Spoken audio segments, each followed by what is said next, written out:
Ibn Zubair ingkang kula hormati sedanten ingkang kula hormati kawula makili keluarga ngaturaken matur nuwun sanget atas rawuh jenengan teng Walimatul Khitan.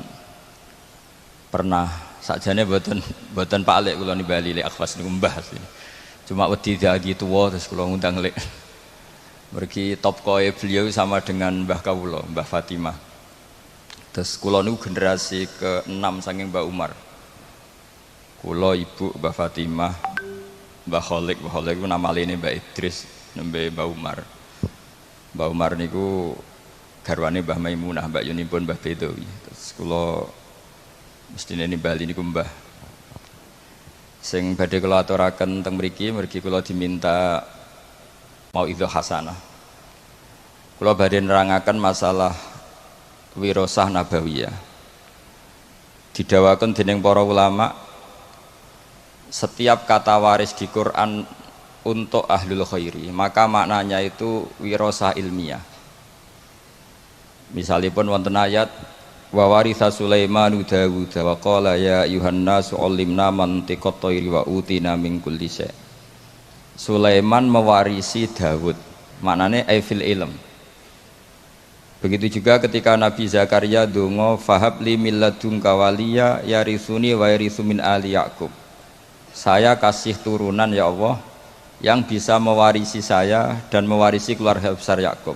Fil ilmi, dalam urusan ilmu. Sehingga kula sangat berharap dan insya Allah mesti kabul zuriyah saking umumipun Mbah Sambu, khususipun saking Mbah Dawi. Sedanten maris saking Mbah Dawi itu fil ilmi. Cek ilmu tasawuf, cek ilmu fikih, cek ilmu politik. Pokoknya sementing niku ilmu. Karena sakniki kathah tiyang nganggep waris niku namung waris maliyah utawi waris-waris kebesaran. Kula sangat emut, kula ini termasuk pendokumen fikih-fikihipun Mbah Dawi, karena selain beliau pernah mbah saya juga saya murid Mbah Mun yang sering cerita tentang fikihnya Mbah Dawi, Mbah Maksum dan fikih-fikihnya Mbah Muhaimin. Sehingga kula gadah data-data fikih yang valid ingkang saged kula aturaken teng mriki. Kenapa saya cerita ini? Karena niki wonten Lek Aska ingkang bin Akhwas bin Hamid bin Bedowi saterusipun dugi Mbah Sambu. Semua niku gadah khazanah fikih sesuai zaman masing-masing. Kula tesemut Abdul Hasan Asyadzili ngendikan apik-apik ibadah sirri, ibadah sing ora ketok. Tapi masalahnya ahlul ma'asi azharu ma'asiyahum. Orang-orang maksiat itu kalau maksiat itu di depan umum ngedeng. Maka kata beliau fa'alinu ya ahla ta'at ta'atikum. Maka kalian yang taat harus menampakkan ketaatan kalian. Ini penting kula aturaken, kula sering guyon teng pundi-pundi. Kalau banyak TKI ke Jepang, ke Korea atau ke Taiwan, itu mereka tahu penyalurnya karena ditulis. Penyalur tenaga kerja ke Korea, ke Jepang, ke Taiwan, dan mereka berbondong-bondong ke sana. Harusnya santri-santri alumni Al-Wahdah juga ditulis saja penyalur kebaikan, konsultan pondok Al-Wahdah, tulis saja ahli Fathul Qorib kelas medium. Nanti kalau bab yang nggak bisa tulis saja maaf hanya bisa bab sholat. Sehingga nanti orang yang mau konsultasi itu tahu tempatnya. Selama ini orang-orang soleh itu terlalu sopan sehingga tidak diketahui. Coba misalnya jenengan istrinya mau kelahiran, nggak ada tulisan bidan, itu nyari ya kesulitan. Dokter-dokter itu terang-terangan dokter umum, kalau merasa pinter ditulis dokter spesialis. Sehingga orang kalau nyari itu jelas. Kepolisian juga ditulis kantor polisi, sehingga orang kalau nyari jelas. Sekarang problemnya orang-orang alim itu tidak mau menampakkan kealimannya. Entah karena tawaduk, entah karena memang tidak alim, tidak tahu saya. Tapi yang jelas orang akan kesulitan mencari. Jadi saya berharap nanti alumni-alumninya Gus Akhwas ini ditulis saja ahli Fathul Qorib kelas medium, spesifik bab sholat. pantangan misalnya muamalat, ditulis aja supaya nanti itu jelas. Loh betul, ini karena dulu Badawi ngajar tafsir itu ya di Masjid Jamek. Semua ulama itu kalau ngajar harus di depan umum biar ilmu itu terkontrol, terkoreksi. Dulu tidak ada ulama yang sembunyi-sembunyi, tidak ada. Imam Bukhari menjadi alim gitu itu diuji 100 ahli hadis di depan umum. Nggak boleh ilmu sembunyi-sembunyi. Karena ilmu itu butuh diuji.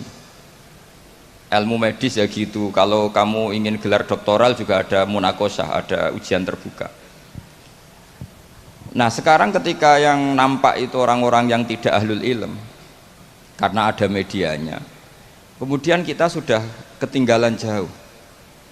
Saya punya cerita karena kemarin saya di Korea 7 hari.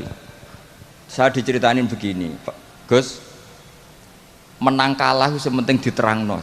Karena kalau nggak dijelaskan itu bahaya. Singkat cerita ada cerita begini. Jadi orang Korea itu kalau ada orang mau sholat dan majikannya baik itu ditawarin gini, apa saya belikan patung? Karena mereka tidak bayangkan satu ibadah kok tidak ada apa patungnya. Itu saya punya teman termasuk jajaran orang Garuda itu sholat di mall, ya di mall di Korea. Itu security langsung nelpon polisi, Pak polisi di sini ada ritual teroris ya. Jadi kalau namain sholat itu ritual teroris. Pertanyaannya adalah sejauh mana kita punya media untuk menjelaskan ini sholat, ini zakat, ini haji. Sehingga tadi malam saya masih ngajar di Pondok Sidogiri, saya cerita kalau orang bisa ke Korea karena tulisan penyalur tenaga Korea, kenapa santri-santri tidak menulis saja penyalur santri ke Al-Wahdah, penyalur santri ke Sarang. Setidaknya kita jadi media. Kita sekarang kesulitan nyari kitab ahli sunnah di kota itu kesulitan. Yang ada ya kitab-kitab tahqiqan Albani, kitab-kitab kubu mereka. Dari kesulitan itu akhirnya yang dibaca ya mereka, yang diterjemah ya mereka, yang dikaji ya mereka. Dan ketika kita mendebat mereka, kita sudah ketinggalan zaman karena itu sudah terpatri. Misalnya masalah tahlilan, itu mereka kalau nulis begini, enak ya jadi GNU. Ada orang mati, datang, makan-makan, rokokan, pulang dapat sangu. Sehingga image-nya GNU itu buruk.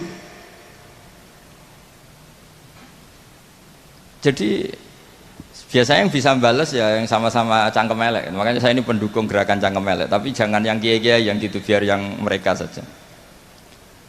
Terus mereka yang jawab nulis,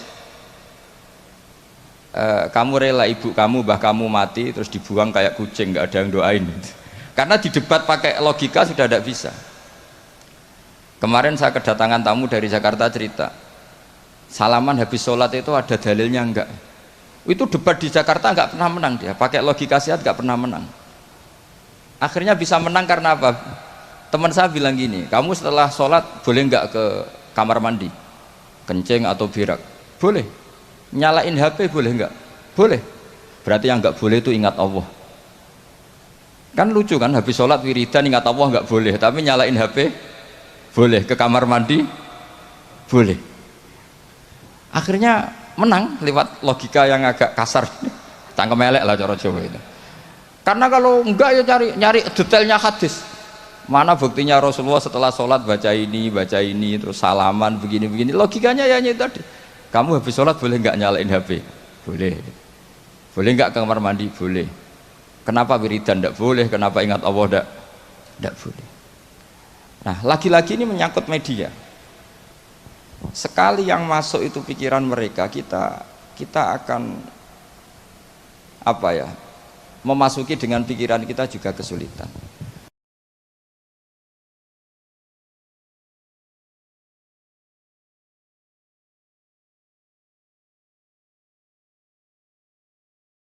Semua ini tidak melakukan perintah Rasulullah SAW, yaitu ada hadis idza zuharatil fitan wal bid'u falyudhiril alim ilmahu wa illa fa'alaihi la'natullah wal malaikati wan nasi ajmain. Ketika bid'ah sudah banyak, sudah sangat-sangat muncul, maka semua orang alim harus menampakkan kealimannya. Kalau tidak maka kena laknatullah wal malaikati wan nasi ajmain. Karena tadi coba Konsultan apa saja di kota itu ada. Yang belum ada itu konsultan Fathul Qorib. Sampai cari di kota apa, mulai tukang gigi, dokter gigi, apa saja ada. Kecuali tulisan konsultan Fathul Qorib. Jadi harusnya ditulis saja konsultan Mizan Kubro. Kalau alumni Al-Wahdah konsultan fikihnya Mbah Bedowi.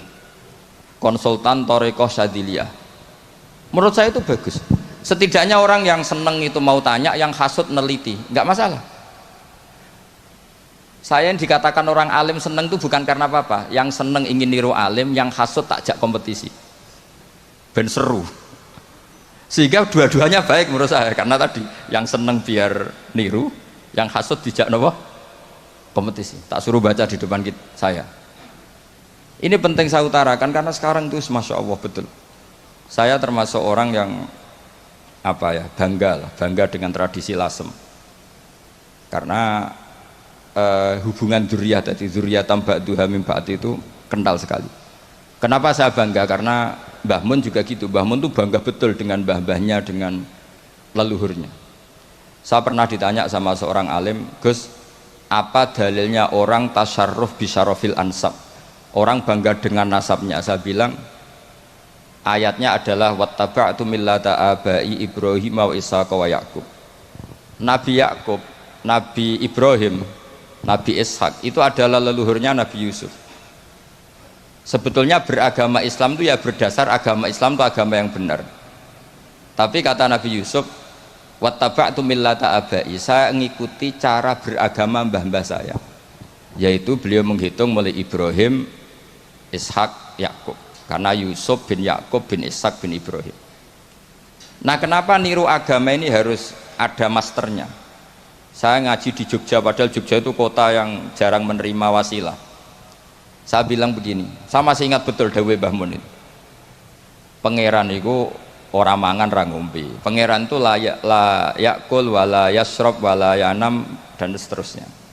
Sehingga kebaikan itu tidak bisa niru Allah karena Allah ini qadim. Allah itu enggak tertirukan karena Allah itu mukhalafatul hawadis. Yang bisa ditiru, yang bisa ditiru itu ya makhluk. Sehingga Allah dawuh ihdinas siratal mustaqim, bukan siratoka tapi siratal ladzina an'amta alaihim.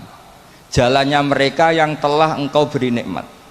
Jadi kita niru Mbah Hamid, niru Mbah Bedowi, niru Mbah Abdul Aziz sampai Mbah Sambu sampai Syarif Hidayatullah sampai Sunan Bonang dan seterusnya. Nah, tapi orang-orang kota itu maunya itu ibadah sendiri, baca hadis terus membayangkan maknanya demikian dipraktekkan tanpa guru.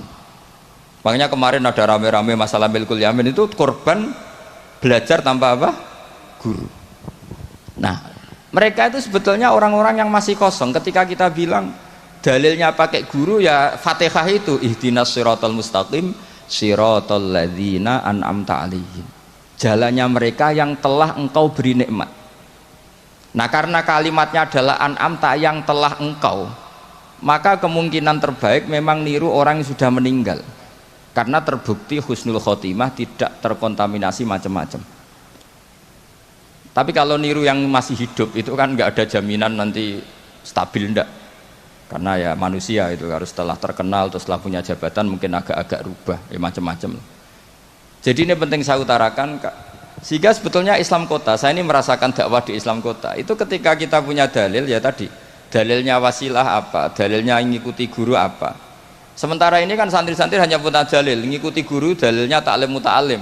Mereka dari awal anti taklim muta'alim, mereka tidak respect karena mereka orang-orang yang ya agak-agak liberal. Tapi ketika saya jelaskan dalilnya ikut guru sampai sanad ila Rasulillah adalah apa? Ihdinas siratal mustaqim siratal ladzina an'amta alaihim, mengikuti jalan mereka yang telah engkau beri nikmat. Mereka menerima. Karena tidak mungkin kita niru cara makannya Allah. Allah tidak makan. Kita niru guru-guru kita bahwa makan niatnya at-taqawi alal ibadah, niat supaya kuat ibadah. Kita nikah, niru para nikahnya orang soleh supaya ditaksiri ummati Muhammadin sallallahu alaihi wasallam, untuk memperbanyak umatnya Rasulullah sehingga banyak orang alim. Coba zuriyahnya Bahdawi saja berapa yang alim, ada Gus Naji, ada macam-macam. Zuriyahnya Mbah Umar, ada Pak Hamid Pasuruan, macam-macam.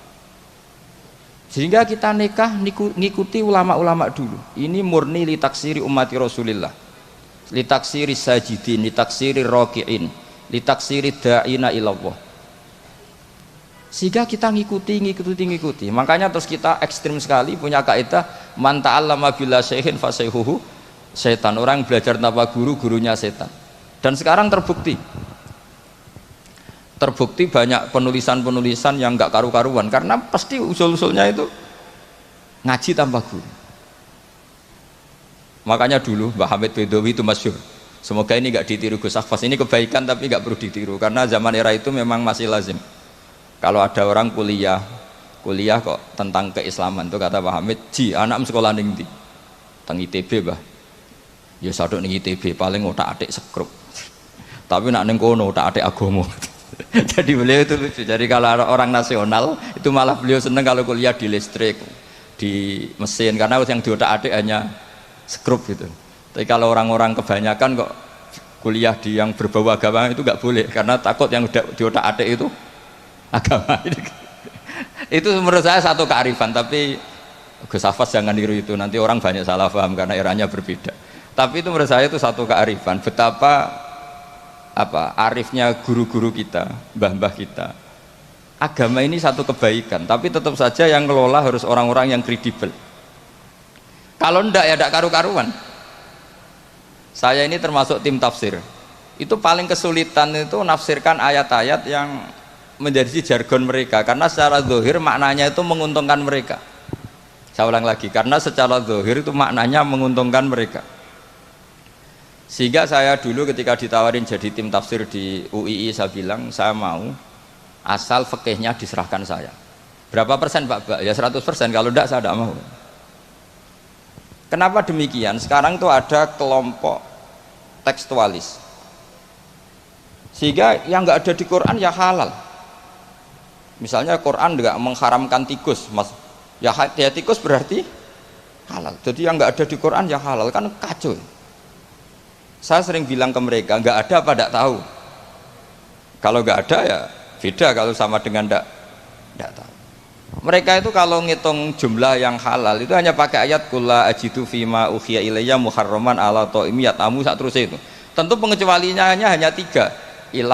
Hanya lahmal khinzir dan seterusnya, itu 3 itu tok. Tapi mereka tidak hafal bahwa di antara aturan umum Quran itu adalah wa yuharrimu alaihimul khobais, dan di antara ciri utama Rasulullah Muhammad adalah mengharamkan semua yang menjijikkan. Jadi tikus itu kira-kira kamu jijik enggak? Kotoran manusia jijik enggak? Kencing manusia itu jijik enggak? Ini sesuatu yang pasti haram karena termasuk apa? Al khobais. Terus begini contoh dalam fikih lagi. Ini contoh terakhir, teman tenang saja. Habis ini karena saya dipesan sambil nunggu Habib Anis ini. Orang menikahi mbaknya sekaligus nikahi adiknya kan tidak boleh. Al jam'u bainal ukhtain. Jadi istri kamu pertama mbaknya sekaligus nikahi adiknya fi nikahin wahid, dalam nikah satu itu tidak boleh. Dan itu Quran hanya membicarakan itu, wa antajma'u bainal ukhtaini. Di antara yang dilarang adalah menikahi mbak sama adiknya bersamaan. Andaikan itu diterjemah bebas, maka terus nanti ada ayat di berikutnya, wa ukhillalakum ma wara'a dzalikum. Selain itu halal semua. Kan nggak kebayang misalnya orang menikahi perempuan dan budenya, orang menikahi perempuan dan mbahnya. Dengan alasan itu di Quran tidak ada. Maka saya berkali-kali bilang saya mau ikut tim tafsir asal fikihnya saya. Akhirnya ya saya terjemah wa antasma'u bainal ukhtain, dan tidak boleh mengumpulkan mbak dan adiknya. Saya tambahi sendiri dalam kurung juga perempuan dan budenya, juga perempuan dan bulenya, juga perempuan dan mbahnya, atau semua perempuan yang punya hubungan mahram. Harus ditambahi seperti itu. Karena dalam ilmu balaghah wa antasma'u bainal ukhtain adalah zikrul ba'di wa iradatil kul, menyebut sebagian. Jadi contoh haram adalah mengawini mbak dan adiknya. Itu hanya contoh saja, sebetulnya termasuk mengawini perempuan dan budenya, mengawini perempuan dan buliknya, perempuan dan mbahnya. Nah, cuma pikirannya Quran kan begini, yang potensi orang syahwat itu kan mbak sama adiknya, sama-sama cantik masih muda. Kan nggak kebayang misalnya Sri itu umur 17 tahun, kamu kawini bersama mbahnya yang umur 70 tahun. Maka Quran tidak perlu melarang. Ini kalau asal orang waras kan nggak kebayang nikahin cucu dan banyak, sehingga Quran tidak perlu melarang itu karena pasti orang waras itu tidak akan melakukan. Jadi yang diperingatkan tuh jangan nikahi mbak dan adiknya karena potensi sama-sama masih cantik. Tapi kalimat ini pun, ini penghormatan saya kepada Mbah Bedawi, pada keluarga ahlul ilmi, kalimat ini pun maknanya hanya seperti itu. Maka Rasulullah ketika ayat itu turun langsung ngendikan, ditambahi wala bainal mar'ati wa ammatiha wala bainal mar'ati wa kholatiha. Begitu juga nggak boleh nikahi perempuan dan buliknya, perempuan dan budinya. Terus oleh ulama fikih ditambahi lebih umum, dua perempuan yang andekan yang satu lelaki itu tidak boleh nikah, maka dua perempuan ini tidak boleh dikumpulkan tahta rajulin wahid, di bawah satu lelaki. Berarti memasukkan perempuan dan mbahnya, perempuan dan saudara rodoknya, perempuan dan saudara musoharohnya. Nah sekarang bayangkan misalnya orang hanya baca Quran, yang haram itu hanya nikahi perempuan dan adiknya atau perempuan dan mbaknya, wa antasma'u binal ukhtain. Tapi kalau perempuan cantik, budinya cantik, nggak apa-apa lah bersamaan, kan tidak ada di Quran. Itu bisa celaka kalau seperti itu. Dan makanya saya berharap Pondok Al-Wahdah mengkader gimana supaya semua mufassir itu faqih. Jangan karena dia belajar lughat, misalnya sekolah kuliah adab, kemudian dia menekuni tafsir hanya berdasar dia punya otoritatif di dalam ilmu adab atau ilmu balaghah, ilmu sastra Arab. Itu bahaya betul. Makanya saya ini kampanye sebesar-besarnya supaya penafsir Quran itu syarat utamanya itu tahu fikih. Karena yang pokok dalam Quran itu fikih. Tanpa fikih itu tidak bisa. Saya punya sekian contoh. Dulu Imam Syafi'i mengatakan begini, orang yang tayamum karena nggak ada air, syaratnya itu tolabul ma', mencari-cari air. Setelah mencari-cari baru boleh tayamum kalau ternyata nggak ada air. Ketika ditanya, mat dalil ala dalik, lalu dalilnya apa? Imam Syafi'i jawab, falam tajidu ma'an. Kemudian mereka tidak menemukan air. Terus kata beliau, la yuqalu liman lam yatlub lam yajid. Dalam bahasa tidak mungkin orang yang tidak pernah mencari kemudian dikatakan tidak menemukan. Di mana-mana tidak menemukan itu setelah mencari. Jadi semudah itu kalau orang alim menafsirkan Quran. La yuqalu liman lam yatlub lam yajid. Enggak mungkin orang yang enggak pernah nyari kemudian dikatakan tidak menemukan. Maka syarat tayamum li faqdil ma, tayamum karena enggak ada air, syaratnya pertama adalah mencari-cari air. Baru setelah enggak ketemu boleh tayamum. Idza yuqalu liman lam yatlub lam yajid. Karena enggak mungkin secara bahasa kalau bagi yang enggak mencari dikatakan lam yajid. Masuk ahlan wasalan Habib Anis. Jadi ini sesuai perjanjian karena sambil nunggu Habib Anis. Jadi ini saya tambahin paling 5 menit lagi. Monggo ahlan wasalan. Jadi saya mohon sekali sama muhibbin-muhibbinya Mbah Dawi, Mbah Hamid, Gus Akhfas, Gus Zaki, tolonglah maklumatkan bahwa kalian semua adalah hamalatul wahyi, warasatun nubuwah. Sehingga ini penting sekali karena tanpa itu tidak diketahui. Diketahui itu penting sekali. Gak apa-apa, sampai tulis saja alumni-alumni Al-Wahdah, konsultan Fathul Qorib, tulis saja. Misalnya kalau di Plang Malu, ya tulis di WA atau di status ahli Fathul Qorib. Nanti yang seneng ya ngaji, yang hasud bully, gak apa-apa. Yang penting menjadi maklum bahwa kitab ini masih hidup, pecintanya masih banyak. Saya punya pondok di Sragen itu pernah ditanya, Gus kenapa namanya pondok Fathul Qorib? Sekarang bilang ahli sunnah wal jamaah itu kadang beda dengan kita cara ahli sunnah wal jamaah. Mau bilang Islam Nusantara nanti kalau ditanya sataf tariku umati begini-begini tidak ada yang termasuk Islam Nusantara, malah bingung lagi saya. Tapi kalau Fathul Qorib itu mesti orangnya ahli sunnah wal jamaah karena khas. Saya di Sragen punya pondok 2, yang satu tak namai Fathul Qorib, yang satu tak namai Aqidatul Awam, karena itu khasnya pesantren. Karena kalau dinamain pondok Imam Bukhari, sekarang banyak orang nggak berani baca Imam Bukhari karena orang Wahabi kalau dalil ya pakai hadis sahih Bukhari lah. Pengapesannya orang NU itu hadis sahih. Jadi ya kasihan Imam Bukhari, sebenarnya Imam Bukhari itu tidak milik mereka. Tapi gara-gara kita tidak baca Bukhari, mereka yang baca seakan-akan mereka yang tahu hadis sahih, kita yang tidak tahu. Ini penting saya utarakan sehingga saya masih punya rencana nanti baca Bukhari. Karena ya supaya mereka tahu kalau Bukhari itu milik kita, tidak milik mereka atau milik semua orang Islam. Akhirnya apa yang terjadi sekarang? Kita umatnya Rasulullah diadili oleh dawahnya Rasulullah sendiri. Saya sering ketemu mereka yang takfiri bilang ini kafir Pak, hadisnya ini. Saya bilang gini, laukana Rasulullahi hayyan lama rodiya ayyufarraqo huwa wa ummati. Andaikan Nabi itu hidup, pasti tidak ridho beliau kamu pisahkan dengan umatnya. Kamu mengkafir-kafirkan orang lain berdasar hadisnya Kanjeng Nabi. Itu artinya kan apa? Nabi kamu pisahkan dengan umatnya berdalil dawuhnya Nabi sendiri. Kebayang nggak kamu memisahkan Badawi dari santrinya berdasar dawuh Badawi sendiri? Semua nabi, semua kiai, semua wali itu asadun nasi syafaqatan li ummatihim. Orang yang sangat sayang kepada umatnya. Tapi sekarang ada tren orang dianggap kafir, artinya dianggap kafir itu dipisahkan dari nabi justru oleh dawuh Nabi sendiri. Kebayang nggak Nabi kerso dipisahkan dari umatnya, padahal Nabi fi akhiri hayati ngendikan ummati. Bahkan yang maksiat saja kata Nabi masih ngendikan syafaati li ahlil kabair min ummati. Nanti jatah syafaat saya tak kasihkan umat-umatku yang amalnya tidak karu-karuan, kira-kira gitu terjemahnya. Jadi betapa cintanya Nabi kepada umatnya sampai yang ahlul ma'asi saja kata Nabi nanti mau saya syafaati. Karena Nabi gak mau terpisah dari umatnya.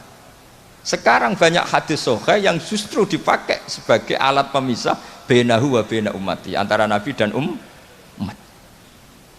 Maka santri Al-Wahdah ini harus kuat. Semua kita harus kuat. Semua kita harus kuat. Caranya gimana? Yang ngaji tadi, ngaji pakai guru. Sekarang alhamdulillah kan banyak gus-gus besar yang misalnya jenengan gak menangi Said Muhammad, ada Gus Naji, ada Gus Ro'ub, ada Gus Kamil, ada Ali Akhwas, gak menangi Habib Zain. Gus Zaki dulu lama ngaji Habib Zain, gak menangi Said Romdon Al-Buti, banyak santrinya di Indonesia itu luar biasa. Gak ada ulama top internasional yang sanatnya gak ada di Indonesia. Misalnya gak sempat ngaji Habib Umar, banyak orang yang ngaji Habib Umar. Keluarga besar Solo, keluarga besar pondok-pondok banyak ngaji Habib Umar. Jadi Indonesia itu gampang sekali ngakses sanad-sanad kelas dunia. Apalagi Musnidul Alam itu juga orang Indonesia, Syekh Muhammad bin Isa Al-Fadani. Jadi kalau orang Indonesia tidak pinter tuh kebangetan lah kira-kira seperti itu. Karena gampang sekali ngakses sanad-sanad itu. Tapi sanad ini pula yang mulai hilang dari pondok-pondok pesantren, jarang yang mau menekuni. Makanya saya ingin sekali bahwa sanad-sanad ini terus kita jaga. Karena setelah sanad ini terjaga, itu gampang sekali melogika kebenaran. Kayak saya berkali-kali bilang, masa orang kafir 70 tahun menjadi iman gara-gara la ilaha illallah, tapi kemudian kalimat yang sama menjadi kalimat kekafiran kalau kamu bacanya di kuburan. Jadi kalau orang NO tahlil itu kafir jaluk kuburan. Itu kata Said Muhammad dulu kalau guyon masyhur itu. Mbok takoki sik, ndekne jaluk kuburan apa malah ndongakno kuburan. Padahal doanya kan malah Allahumma ighfir lahu wa'afi wa'fu anhu. Justru kuburan ini yang didoain, tapi mereka lihat dari jauh karena begini dikira kita minta kuburan, padahal hakikatnya kita mendoakan yang ada di kuburan. Ini secara teori penelitian sudah gagal. Wong neliti saja tidak mau, observasi saja nggak mau. Coba kalau mereka neliti, ternyata mendoakan yang ada di kuburan, bukan minta kuburan. Semua orang NU misalnya kalau ziarah doanya gimana? Allahumma ighfir li sayhina, Allahumma ighfir li ummina, Allahumma ighfir li abina. Itu minta kuburan apa mendoakan mayit yang ada di kuburan? Mendoakan. Tapi mereka menuduh kafir, katanya kita minta sama kuburan karena melihatnya dari jauh. Karena begini dilihat dari jauh, oh minta kuburan kan gitu. Ini secara penelitian kan sudah kacau. Dan makanya saya minta sekali tradisikan tahqiq dan sanad-sanad yang mudah kita dapat, semoga diakses, dimuasalah secara baik, disambung secara baik. Saya kira demikian karena ini Habib Anis Darawuh sesuai kontraknya. Kalau beliau Darawuh karena memang semuanya menunggu beliau. Saya mohon maaf atas semua kesalahan dan saya derek senang atas walimatul khitan ini karena ini ajang silaturahim, ajang sambung keluarga, baik keluarga secara nasab maupun keluarga secara sebab, yaitu para santri dan para muhibbin. Assalamualaikum warahmatullahi wabarakatuh.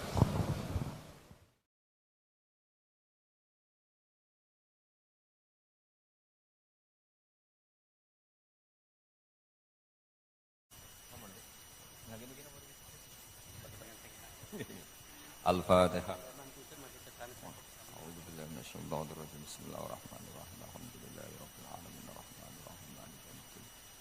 Iyyaka na'budu wa iyyaka nasta'in ihdinas siratal mustaqim siratal ladzina an'amta 'alaihim ghairil maghdubi 'alaihim. Saged nyuwun sewu. Ini yang kita paling khawatirkan, kita semua ini tidak melakukan perintah Rasulullah SAW, yaitu ada hadis idza zuharatil fitan wal bid'u falyudhiril alim ilmahu wa illa fa alaihi la'natullah wal malaikati wan nasi ajmain. Ketika bid'ah sudah banyak, sudah sangat-sangat muncul, maka semua orang alim harus menampakkan kealimannya. Kalau tidak, maka kena laknatullah wal malaikati wan nasi ajmain. Karena tadi coba konsultan apa saja di kota itu ada, yang belum ada itu konsultan Fathul Qorib. Sampai cari di kota apa, mulai tukang gigi, dokter gigi, apa saja ada, kecuali tulisan konsultan Fathul Qorib. Jadi harusnya ditulis saja konsultan Mizan Kubro. Kalau alumni Al-Wahdah, konsultan fikihnya Mbah Bedowi, konsultan Thariqah Syadziliyah. Menurut saya itu bagus. Setidaknya orang yang seneng itu mau tanya, yang hasud neliti, nggak masalah. Saya yang dikatakan orang alim seneng itu bukan karena apa-apa, yang seneng ingin niru alim, yang hasud takjak kompetisi, ben seru. Sehingga dua-duanya baik menurut saya, karena tadi yang seneng biar niru, yang hasud dijak nopo kompetisi. Tak suruh baca di depan saya. Ini penting saya utarakan karena sekarang itu masya Allah betul. Saya termasuk orang yang bangga dengan tradisi lasem, karena hubungan dzurriyyah tadi, dzurriyyatan ba'duha min ba'd itu kental sekali. Kenapa saya bangga? Karena Mbah Mun juga gitu. Mbah Mun tuh bangga betul dengan mbah-mbahnya, dengan leluhurnya. Saya pernah ditanya sama seorang alim, Gus, apa dalilnya orang tasyarruf bisyarofil ansab? Orang bangga dengan nasabnya. Saya bilang ayatnya adalah wattaba'tu millata abai Ibrahim wa Ishaq wa Yaqub. Nabi Yaqub, Nabi Ibrahim, Nabi Ishak itu adalah leluhurnya Nabi Yusuf. Sebetulnya beragama Islam itu ya berdasar agama Islam itu agama yang benar.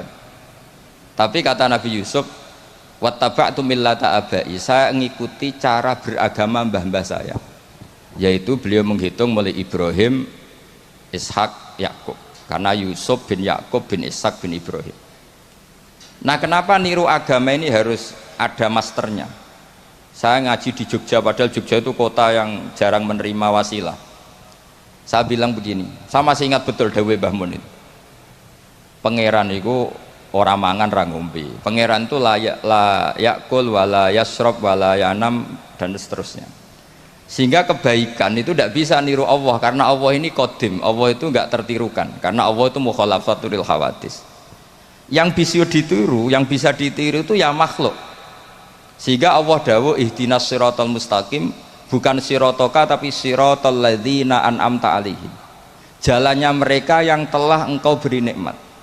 Jadi kita niru Mbah Hamid, niru Mbah Bedowi, niru Mbah Abdul Aziz, sampai Mbah Sambu, sampai Syarif Hidayatullah, sampai Sunan Bonang dan seterusnya. Nah, tapi orang-orang kota itu maunya itu ibadah sendiri, baca hadis terus membayangkan maknanya demikian, dipraktekkan tanpa guru.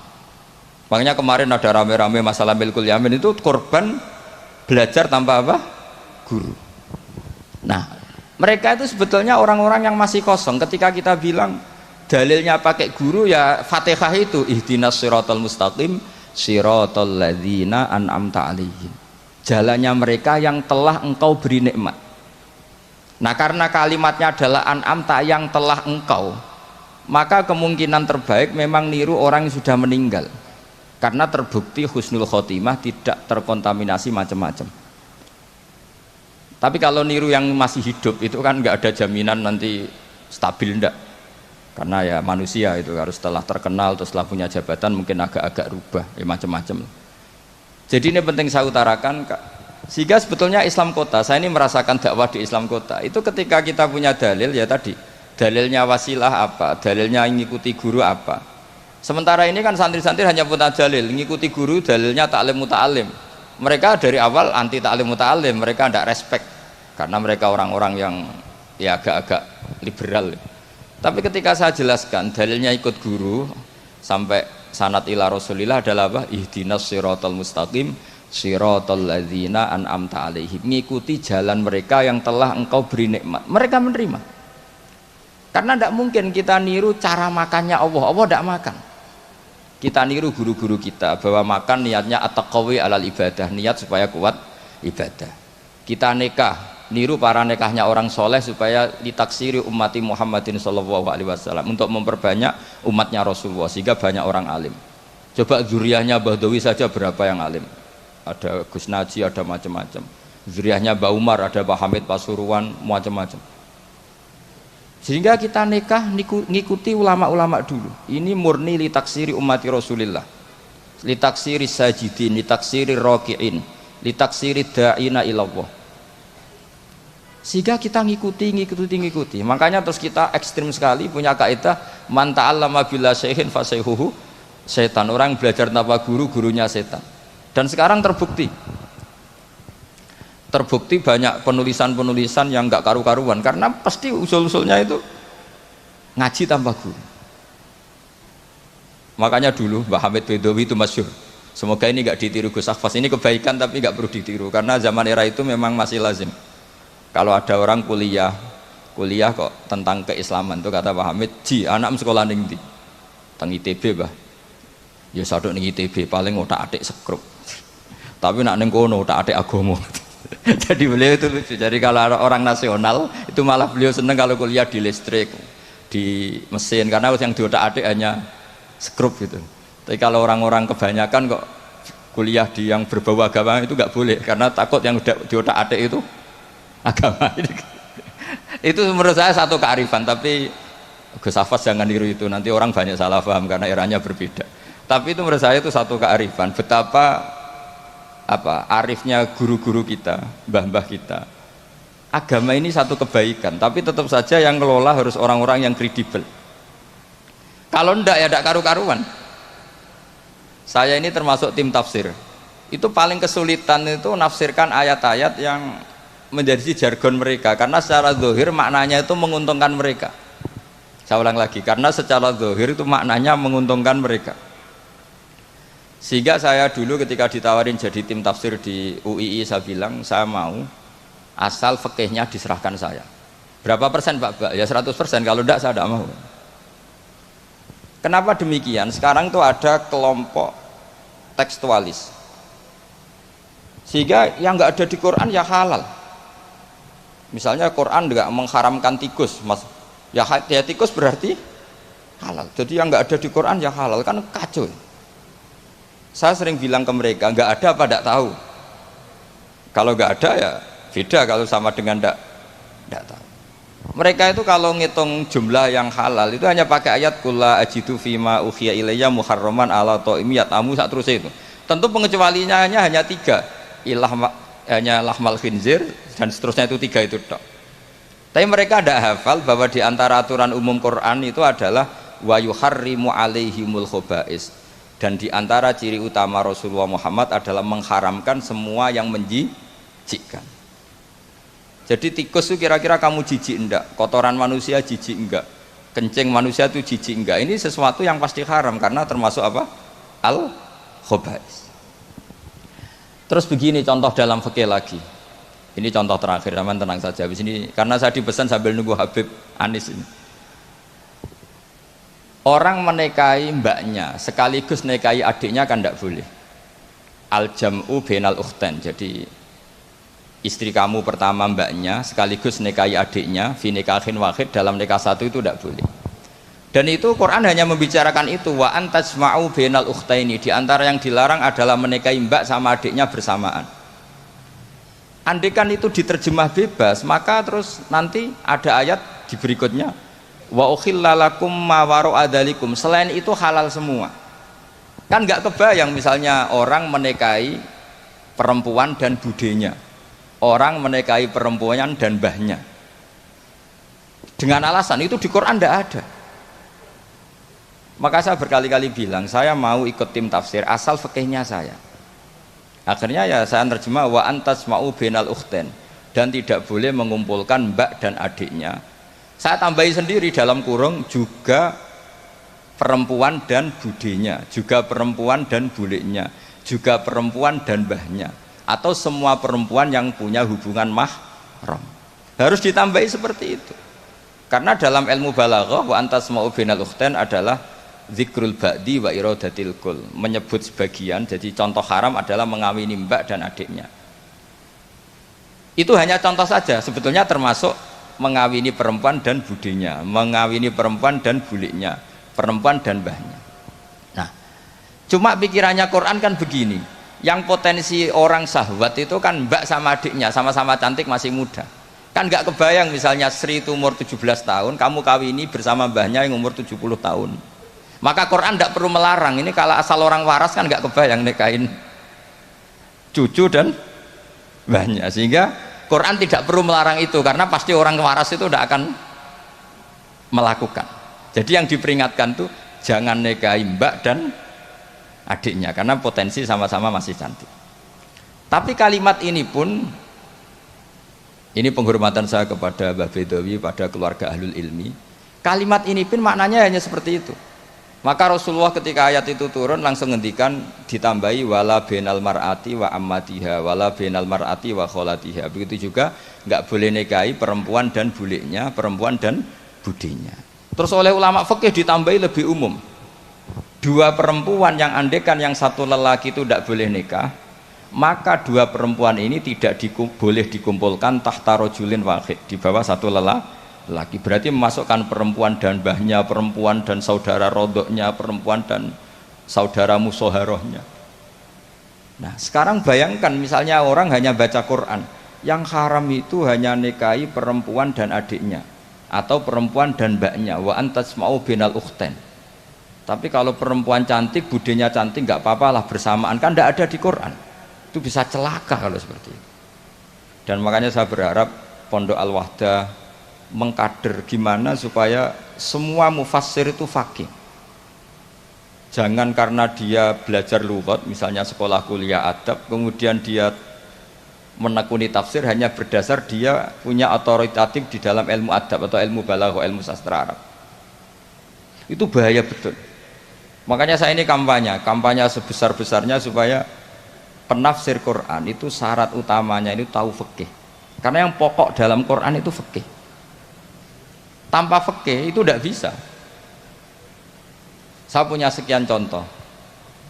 Dulu Imam Syafi'i mengatakan begini, orang yang tayamum karena nggak ada air, syaratnya itu tolabul ma', mencari-cari air.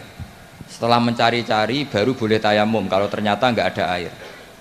Ketika ditanya, mat dalil ala dalik, lalu dalilnya apa? Imam Syafi'i jawab, falam tajidu ma'an. Kemudian mereka tidak menemukan air. Terus kata beliau, la yuqalu liman lam yatlub lam yajid. Dalam bahasa tidak mungkin orang yang tidak pernah mencari kemudian dikatakan tidak menemukan. Di mana-mana tidak menemukan itu setelah mencari.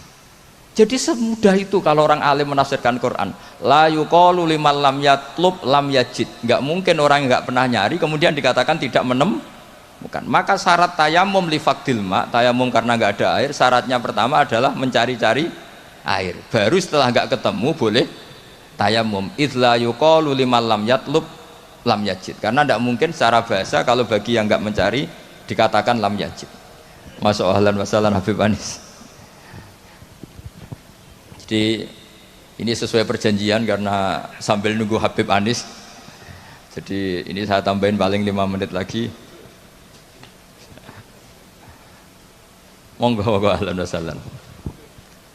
Jadi saya mohon sekali sama muhibbin-muhibbinya Mbah Dawi, Mbah Hamid, Gus Akhfas, Gus Zaki, tolonglah maklumatkan bahwa kalian semua adalah hamalatul wahyi, warasatun nubuwah. Sehingga ini penting sekali karena tanpa itu tidak diketahui. Diketahui itu penting sekali. Enggak apa-apa, sampai tulis saja alumni-alumni Al-Wahdah, konsultan Fathul Qorib. Tulis saja.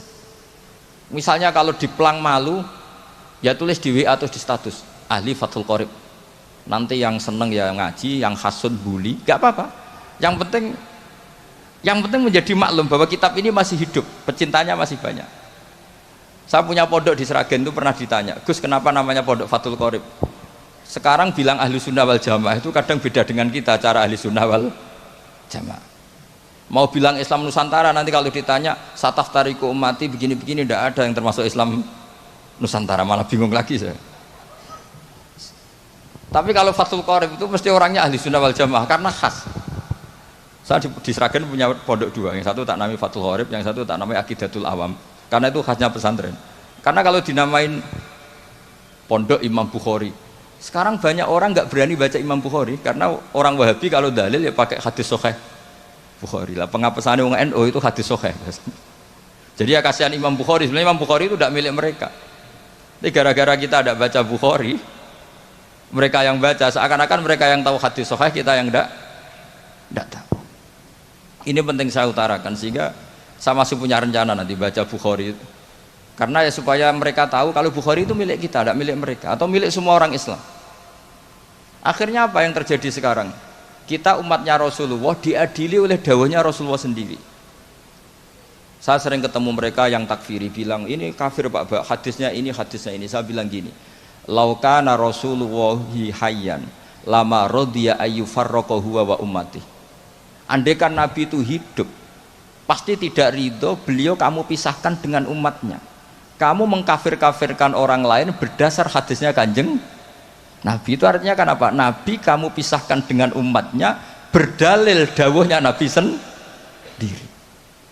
Kebayang nggak kamu memisahkan Badawi dari santrinya berdasar dawuh Badawi sendiri?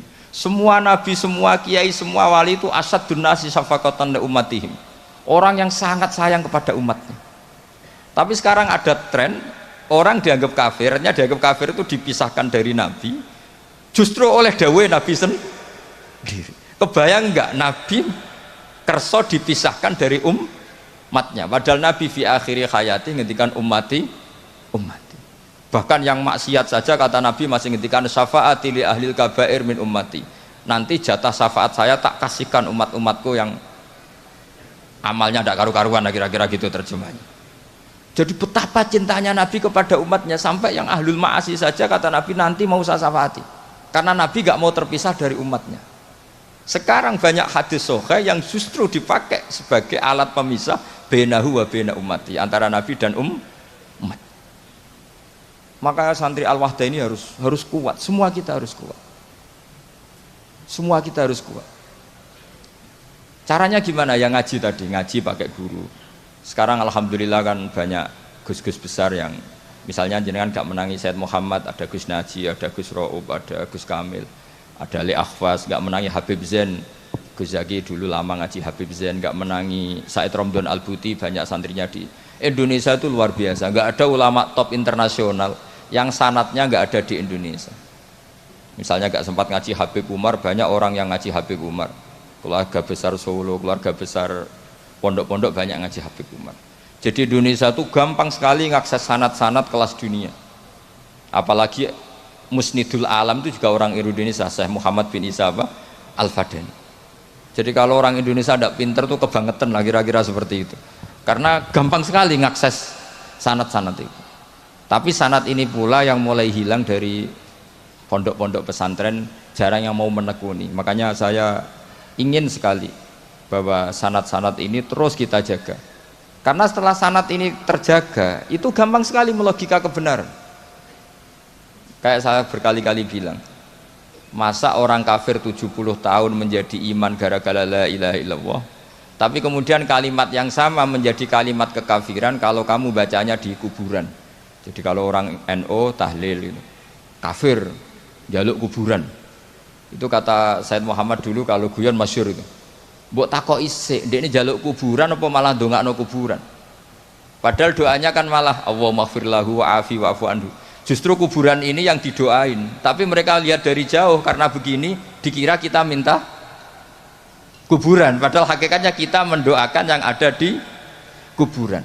Ini secara teori penelitian sudah gagal. Wong neliti saja tidak mau, observasi saja nggak mau. Coba kalau mereka neliti, ternyata mendoakan yang ada di kuburan, bukan minta kuburan. Semua orang NU misalnya kalau ziarah doanya gimana? Allahumma maghfir li sayhina, Allahumma maghfir li ummina, Allahumma maghfir li abina. Itu minta kuburan apa mendoakan mayit yang ada di kuburan? Mendoakan. Tapi mereka menuduh kafir, katanya kita minta sama kuburan karena melihatnya dari jauh. Karena begini dilihat dari jauh, oh minta kuburan kan gitu. Ini secara penelitian kan sudah kacau. Dan makanya saya minta sekali tradisikan tahqiq dan sanad-sanad yang mudah kita dapat, semoga diakses, dimuasalah secara baik, disambung secara baik. Saya kira demikian karena ini Habib Anis sudah rawuh sesuai kontraknya. Kalau beliau sudah rawuh karena memang semuanya menunggu beliau. Saya mohon maaf atas semua kesalahan dan saya derek senang atas walimatul khitan ini karena ini ajang silaturahim, ajang sambung keluarga, baik keluarga secara nasab maupun keluarga secara sebab, yaitu para santri dan para muhibbin. Assalamualaikum warahmatullahi wabarakatuh.